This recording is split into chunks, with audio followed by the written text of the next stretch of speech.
You've tuned into the Bellingham Podcast for the week of Labor Day, September 2nd, 2018, episode 92. From the city by the Sailor Sea, I am AJ Barce. And working my fingers to the bone, I am Chris Powell. On this episode, all work and no play makes AJ and me dull boys. So for the next half hour, we're playing around with work-life balance and how we can keep it in balance. Come join the conversation. It starts right now. This is the Bellingham Podcast.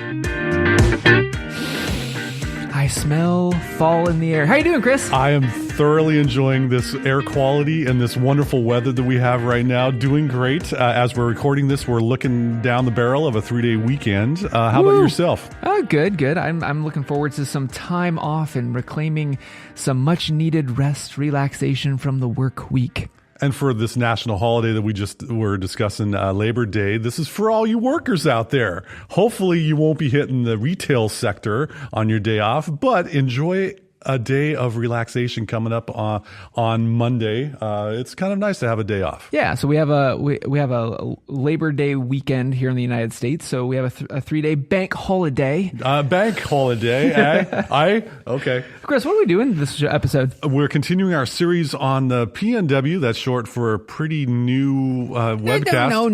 No. Pacific Northwest. Yes, that. State of Mind, which is a series that we're talking about. You know, a couple episodes ago, we talked about diet and the state of mind and how food affects our being. And then last episode, we talked about sleep, among other things. And this episode, we be talking about time and the mindfulness of the time we have in a day. Time is our enemy. I've said this many times. It's the only thing that is my nemesis right now. How can I squeeze more time out of my day? How can I be more productive? How can I optimize, crush it in the day with all this time that's available? Oh yeah, I'm getting tired. I got to go to sleep.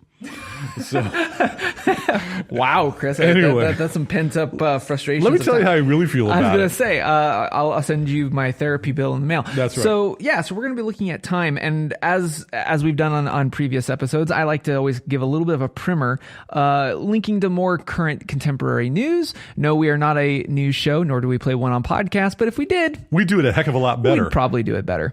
But no, if you looked on August, I think it was published like literally 2 days ago on Forbes. Forbes published an article called "Why You Should Limit Your Time on Social Media." That's a gimme. Now, yeah, exactly, right? Like the headline itself, you're just like, whatever, and AJ's going to get on his doldrum. Now, wait a minute, whoa! Before you think I'm just going to be hitting my normal, stump of like, the Facebook, it's evil. No, what's interesting about this article is, again, it's Forbes. Forbes is a business-sided, slanted publication house, right? So of course they're going to have a business angle to it. Now, what's interesting about this is, and a link is in the show notes. Drink.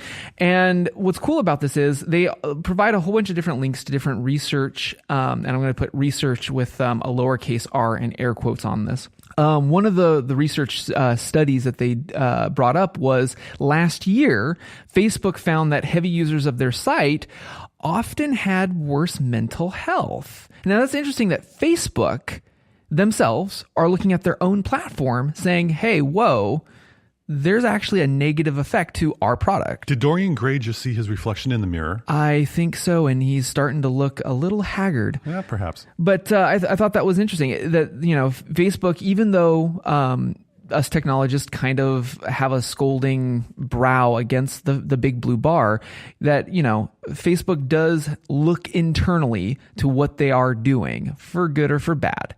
Now, the other thing I want to point out is a study from the University of Pittsburgh found that adults who visit social media sites, you want to take a guess, Chris, without looking at the show notes, on average, how many minutes a day that they found? A typical American or typical? I believe, yes. I believe this study was tailored towards America. Well, with the amount of time you punch up an app during the course of the day, I think that I'm going to go 45 minutes.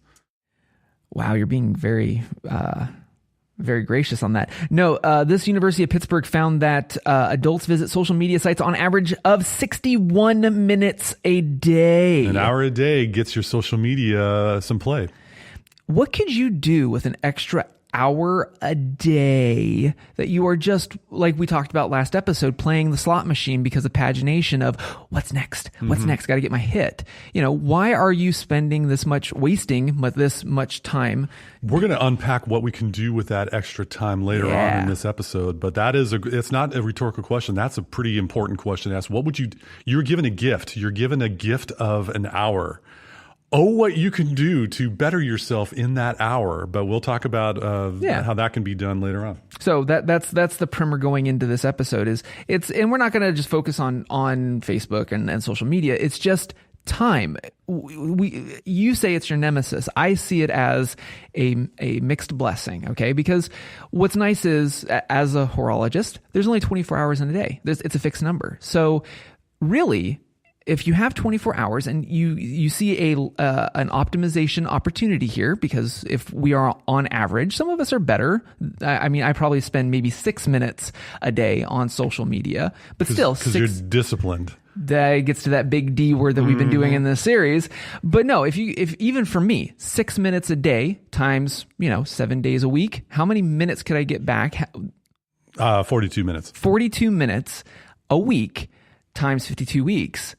I can't do that much. About 2,000 some minutes, which would be over a number of days. Right. That I personally am wasting looking at a screen to get the next hit because I'm liking, hearting, or whatever. So I'm looking at myself at this too. Like, regardless if it's 6 or 61 minutes, there are ways that we can optimize the day that we are just letting time slip.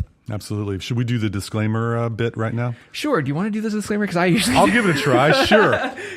Ladies and gentlemen, those of you who are listening right now, do keep in mind AJ Barcet and yours truly, Chris Powell, are not medical professionals of any sort. So whatever we talk about, we're just talking about our own experiences, and please don't take it for prescription. If you are going to do something that affects your life, please go see your primary care physician or a medical doctor. They're smarter than us. Yeah. Anyway. So 8 hours a day, 5 days a week is a typical work week, Chris. So why is that your nemesis? My reasons for having an adversarial relationship with time, in which I'm paid for 40 hours a week, is that I have an equation in which the workload and an ever increasing workload of demands, because I've been told that I do pretty good work. When good work is done, more work is hoisted upon a professional. I'm finding that more and more I don't have adequate amounts of time to, one, complete the work and to do it at a standard that I have set, which may be higher than my management or my clients. And so therefore there's this innate pressure that I put upon myself to try to do as much as I possibly can in those 40 hours so that I can justify my paycheck internally. And so, and also take pride in something, right? Like, I mean, you do take pride in absolutely, what you are doing. Like, otherwise, why would you be doing it? I'd be working in another field probably, right? Because pride. I'm a high performing individual, right. And but this is a fixed amount of time, and sometimes the demands exceed the amount of allotted time available. And so I have to be disciplined as far as how I'm able to spend it so that I don't dilly-dally in other areas, such as checking what other people are doing with their lives. Right. And oftentimes I want to be able to do things to balance things out in my own life, because I'm a deep thinker. And when I'm doing technological work at not just, I don't want to be flippant and call it a tier 1 level, which is kind of like turning it on and off again. I'm often asked to do tier 2 or tier 3 tasks, which involve greater time in which I have to do, as Cal Newport once said, if you've heard this before, he wrote a book called Deep Work. You got to dive deep into the cerebral aspects of fixing that darn computer. And it isn't like you read a script and go, do this, done, move on to the next widget. I need to be able to, really analyze in a lot of ways and troubleshoot and trial and error. And that takes time. And unfortunately, that time dedicated gets pinged with distractions and other types of interruptions. And I can't really accomplish what I would want to do in my standards. Oh, so what interrupts you in a typical day? I usually have my phone devoid of any interruptions other than from my wife or my daughter. I get 4 different avenues of requests for help: phone, in person, email, and instant message. There's a number of times I've attempted to turn off my email, and I'm trying to get better, disciplined at only processing email during the workday at certain times so I can batch process where I'm focused on doing responses or calendar appointments and such where I can focus work on other things. But I'm having a tough time with that.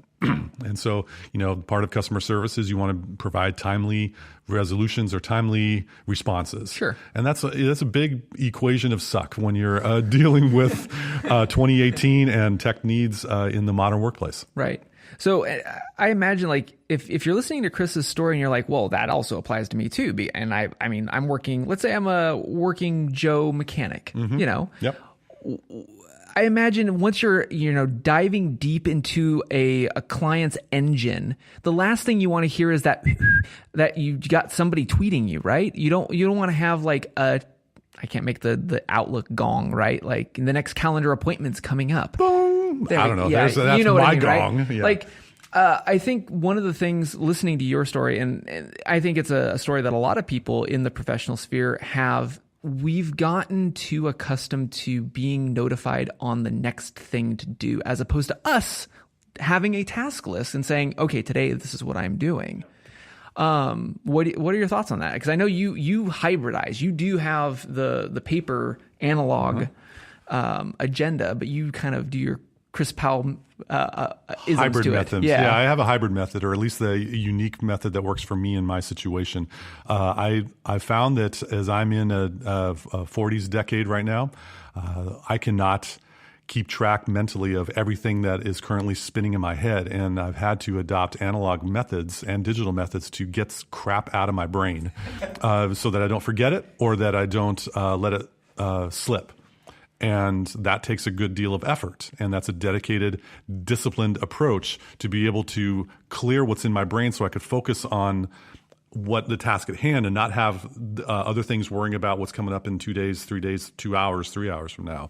But it's just a difficult process. And I'm sure everyone has some type of aspect going on in their own life, whether you're a parent with an active kid or a kid with an active social life or hobby life or sports life or activity life. It's tough to keep all those appointments, and how are you going to balance that in the day? We're talking about work-life balance, and in a lot of cases, we have a lot of demands placed upon us, not just from the workplace, but also family as well. So how do you propose balancing that?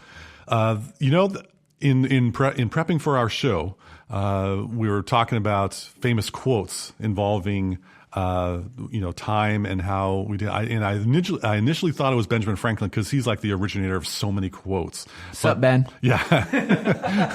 My man, B. Franklin. I'm all about the Benjamins. There's a quote out there, not from Benjamin Franklin, actually, but from a fellow named Robert Owen, who back in 1817 was a mill owner of a textile mill called New Lanark. And he came up with this initially back in the 19th century. The workday was 10, 14 hours. It was pretty much you work and then you sleep wherever, and you barely had time to eat. But he was working on creating social change back then in the early 1800s. And he came up with this little slogan: 8 hours labor, 8 hours recreation, 8 hours rest. What a wonderful compartmentalization of our day. We obviously have to sleep, and wouldn't it be great if we can all get 8 hours of sleep? Yeah, new parents, I feel for you. Yeah, definitely. We feel you. Yeah, I feel you. So it gets better. I promise. It's a great goal to strive for. However, 8 hours labor is where we are currently at in this society, and for those. This begs the question: if you're getting paid for 8 hours and you're working 10 or 9, why are you doing that? Yeah. And that's interesting because off the mic, I was mentioning to you, I was listening, I think, to The Guardian, based out of the UK. And I think the tubes got a new retrofitted Wi-Fi, or they were talking about their metro. I didn't catch the full story. I find the subway system in the UK. The subway. Yeah. And which, if you've ever been in London, like public Wi-Fi really was sluggish. And so I was just tuning in. It's like, oh, cool. They got an update. Next time I'm in London, I'll actually have decent Wi-Fi is what I was thinking. As I was coming into work, I heard them saying like they were monitoring the traffic to see where the load is coming from. And they were assuming that it was on social networks. And I find it interesting that they found out that actually the burden of load wasn't actually for social. It was for email. So they were not on Facebook posting. People are commuting from home to work, and while they're trying to get work done before they arrive to the office. So it sounds like by doing this, they're giving their workplace additional time that they're not being paid for. Apparently. Yeah. And that's, demands of work or increased demands upon them, or their standards are at such a level due to what factor. That is rather curious. And it does beg the question, how much do you work outside of your time frame that you're paid? Yeah. And why? And why? And, that's a whole nother 3 or 4 episodes if we wanted to go down that route. But, it's something to think about there, folks. If I'm checking work email at home after dinner because I'm worried about what might be facing me the next day, well, that's a half hour, 15, 20 minutes, depending, of processing things that I'm not getting paid for. And the opportunity cost of doing that work-related task on my mobile device at home is 15 minutes that I'm not spending with your wife and daughter. The wife and daughter, our psycho puppy, psycho puppy. or my own personal fitness, or whether it be physical, mental, emotional. That's a trade-off. And that's more and more in this decade I'm in is starting to become more and more apparent, because I don't want to be someone in that 50s decade that has to be taking some type of medication, right, or some other type of e-brake, reverse skate to try to get back to a better state of being. I guess I've gotten to a place where I'm blessed to be in a workplace that I get paid for 8 hours work. And since I'm not getting paid overtime, I choose not to try to limit what I do outside of that 8 hours, because life outside is important to me. Mm-hmm. But I also have a freelance technology business. And so that work that I do outside of my 8 hours of work is time spent away from my family. And so I am very careful about the time that I spend freelancing. Sure. Same. And I'm in the same boat. But speaking of that work-life balance, we do have to do a show air balance, because you might be listening to us on KMRE 102.3 FM. Low power. Community radio here in the balanced heart of the city of subdued excitement. Very nice. I nailed that one. Nailed that one. That was good. It's been a few episodes where I've been able to nail that. Nice promo. Anyway, and so with 8 hours of work, okay, we put in a good work day. And for those of you that may work 6 hours, good on you. For those of you that may be paid for 4 tens, or if you're a shift worker, how do you balance that with, a long day? Do you sleep? How do you work that out? And the part of that quote from Robert Owen that I referred to that I've been meditating on, ruminating, which is another word for chew, I believe. Yes. 8 hours recreation. Mm-hmm. And 8 hours of recreation, that sounds pretty dang skookum. 8 hours to play. How is that being spent outside of being dormant, unconscious, where we're supposed to get 8 hours of sleep? Okay, so we get 6 hours. That means we have 10 hours of recreation or non-work, non-sleep time. And how is that being spent? Well, this is the balance part that we were talking about earlier. You got to eat.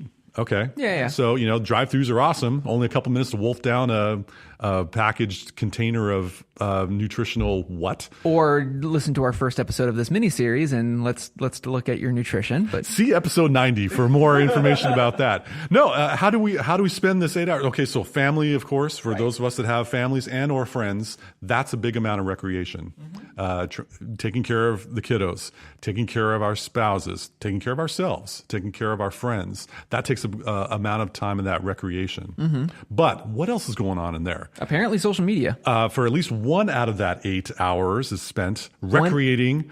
1/8. 1/8 of your day is spent, or of your recreation day allotment is spent on looking at what other people are doing. How is that healthy again? Hopefully your mind was thinking of that question, an answer to that question. We just had a pause for thought.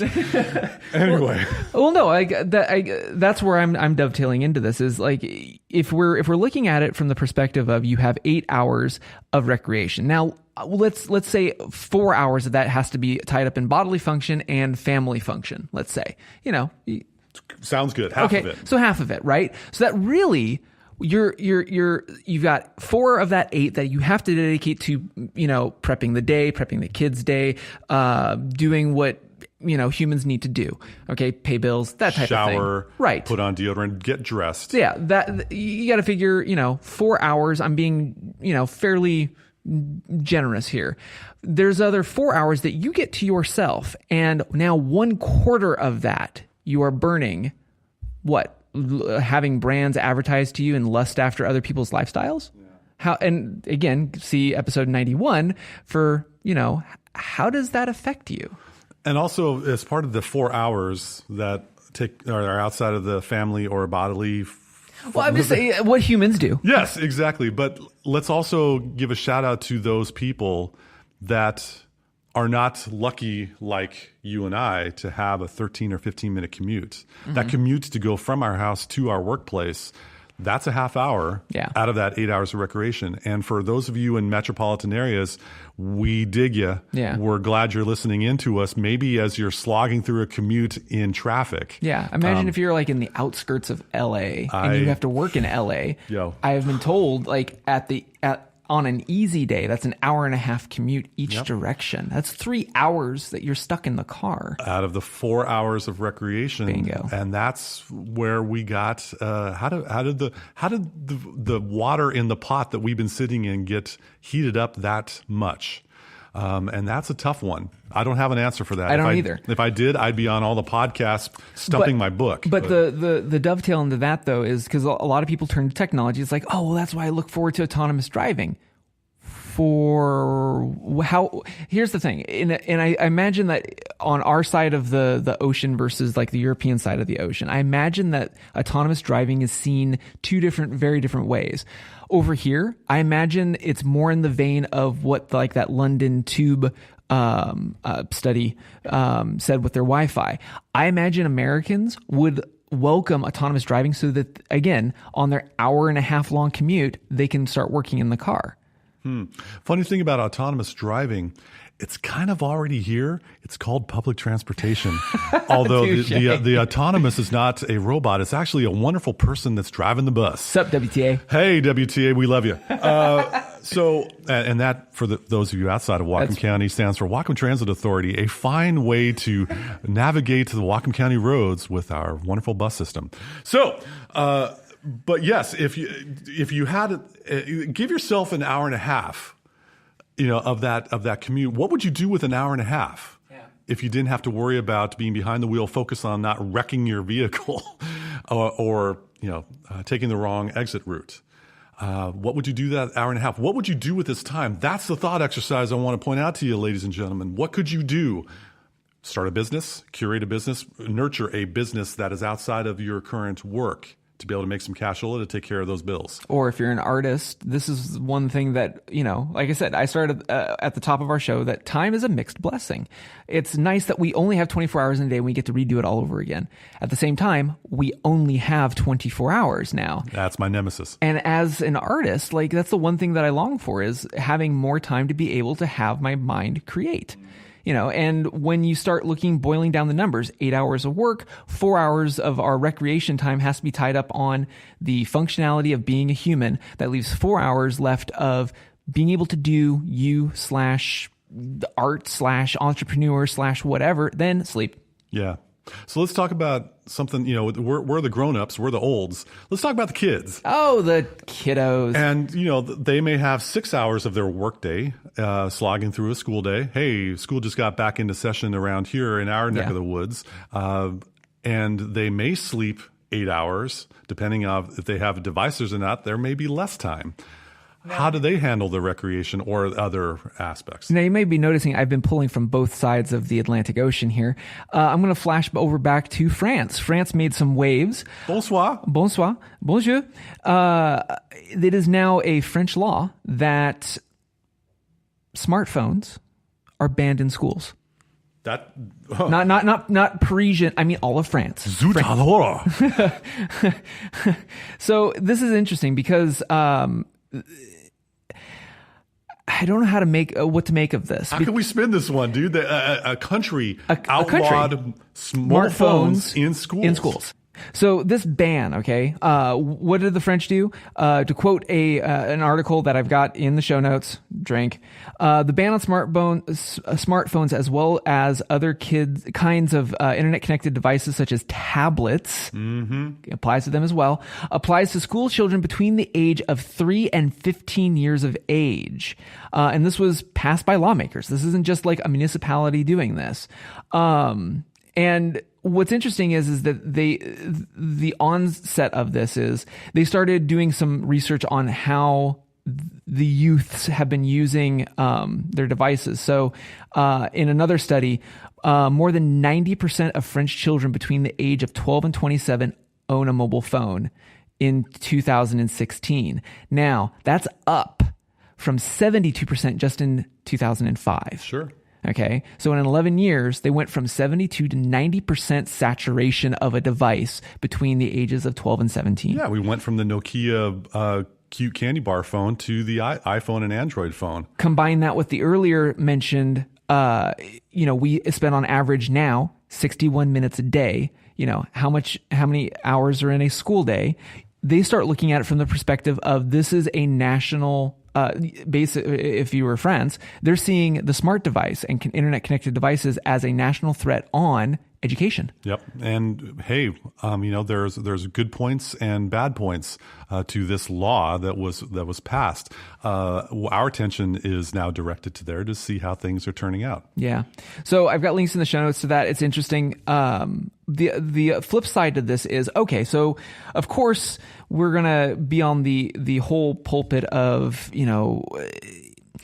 these devices for good or for bad are here. And they have some good application. And right now we're kind of tailoring this towards this is a bad thing. We've gotten distracted. We've lost our discipline and our time management is kind of being sapped by them.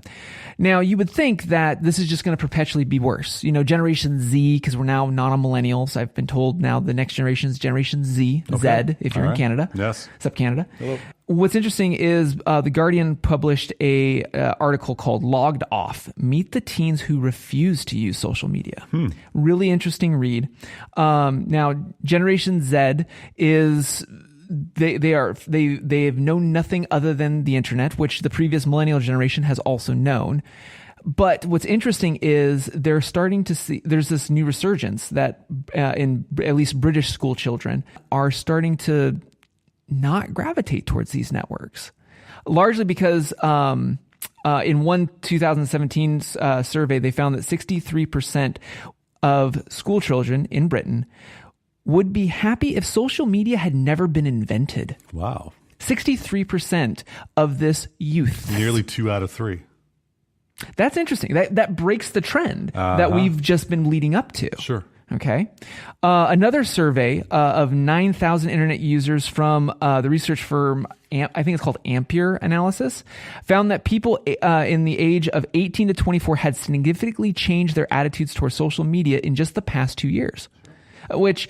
Again, this is from the other side of the pond, so this is not related to U.S. politics. We may have changed our opinions on social media in 2 years. That's a long time, but it happens. So it's interesting that France is putting a ban. Here in the United States, we're still kind of in a mixed bag. Some municipalities have blocked devices for children in schools. Some of them have embraced it, but with limited access. And now you also are seeing here in the United Kingdom that there are some youths that are just seeing it as, like we just kind of started at the top of the show, it's kind of a waste. So why was it even invented, really? What is it supposed to do for me? I would love to check out that article. I know you posted to it in our show notes, but I may have to read that just to learn a little bit more about it. But it does beg the question. It sounds like these kids may have a phone or may not want to use a phone. Okay. What happens if you just leave your phone, if you have your social media stuff but don't have your phone with you during a certain set amount of time? Well, see, and that's the thing that I wanted to highlight in this is that specifically that 2017 survey is specifically towards social media never being invented, not the phone. Okay. Because I feel like I said, for good or for bad, the technology is a tool. Tools can be used for great things or for horrible things. Yeah. Look at Voldemort. Okay. Oh, yeah. He was horrible, but he did great things, Fair enough. So again, like connectivity, if you're connecting with a person, you're making a relationship, whether you do it face to face or whatever, like it is a tool. I think the social media aspect for, again, we have social shaming issues. We've got cultural issues. We've got a ton of things on these platforms, these broadcast towers that are unregulated and anybody can have unfettered access. It's interesting to see that the Z generation is kind of seeing the tide for what it is. In specifically that social media, maybe they don't want to contribute to the braggart board.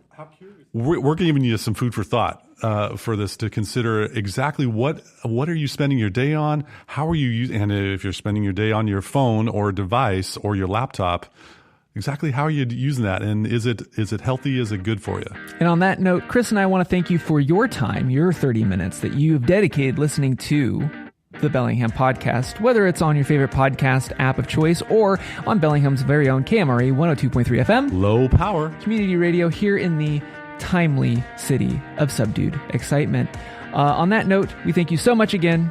I'm AJ Barsay. And I'm Chris Powell. Thank you once again for joining us on the Bellingham Podcast. Tick-tock, tick-tock.